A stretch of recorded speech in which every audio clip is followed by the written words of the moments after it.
রৌদ্রোজ্জ্বল আবহাওয়া বিরাজ করায় সুনামগঞ্জে কৃষকদের মাঝে স্বস্তি ফিরছে। গত 4 দিন ধরে রোদ থাকায় ধান কাটা, মাড়াই ও শুকানোর চেষ্টা করেছেন কৃষকরা। এরই মধ্যে কিছুটা কমেছে সুরমা নদীর পানি, তবে শ্রমিক সংকটের কারণে এখনো অনেক হাওরে পাকা ধান কাটার বাকি আছে। জেলার পানি উন্নয়ন বোর্ডের নির্বাহী প্রকৌশলী মোহাম্মদ হাওলাদার জানান, সুনামগঞ্জে আগামী 3 দিন মাঝারি থেকে ভারী বৃষ্টির পূর্বাভাস রয়েছে। এতে বন্যা পরিস্থিতির আশঙ্কা রয়েছে। এদিকে এখনো পর্যন্ত হাওরে 82 ভাগ ধান কাটা শেষ হয়েছে বলে জানায় কৃষি বিভাগ।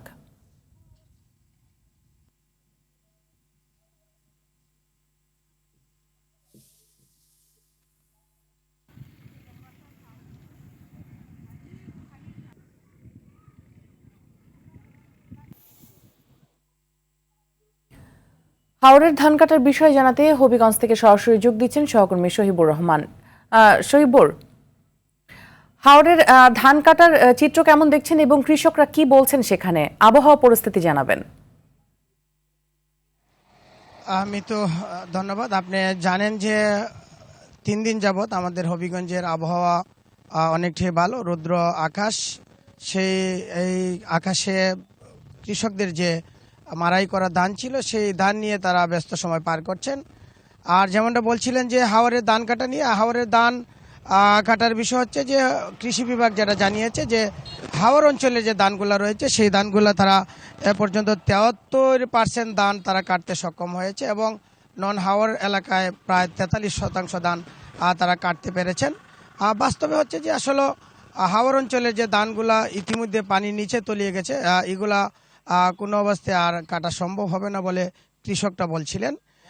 আমি আপনাকে বলে রাখি যে কৃষি অফিস আজকে যে তথ্যটা দিয়েছে, তারা 3 ক্যাটাগরিতে ক্ষতিগ্রস্ত কৃষকদের তালিকা প্রণয়ন করছেন এবং প্রথম যে খ ক্যাটাগরি রয়েছে তাদেরকে 7,500 টাকা এবং 20 কেজি চাল যে মাসিক দিবে সেটা কৃষি বিভাগ জানিয়েছিলেন।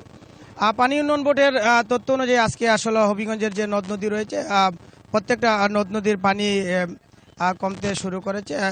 গতকালকে থেকে কোনো ধরনের পানি বৃদ্ধি হয় না, কিন্তু হাওরের পানিটা অনেকটাই বেড়ে চলেছে। কৃষকরা যেমনটা জানিয়েছিলেন যে হাওর ধানগুলা এখনো উঁচু এলাকায় রয়েছে, সেই ধানগুলা কাটতে যেয়ে তাদের পানি বাড়ছে। এবং আপনাকে জানিয়ে রাখি হবিগঞ্জের যে বর্তমান পরিস্থিতি, যে ধান যে উঁচু এলাকায় ধানগুলা রয়েছে, ধানগুলা কাটার জন্য যে শ্রমিক প্রয়োজন ছিল মূলত এখন পর্যন্ত আসলে কৃষক তাদের যে শ্রমিক সংকট সেটাই এখন পর্যন্ত তারা ভুগছেন।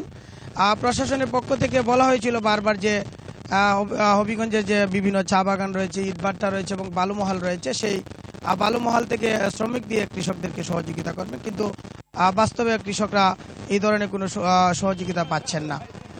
আমি তো এই ছিল হবিগঞ্জ থেকে বন্যা পরিস্থিতি নিয়ে সর্বশেষ। অসংখ্য ধন্যবাদ আপনাকে আমাদের সাথে যুক্ত হবার জন্য।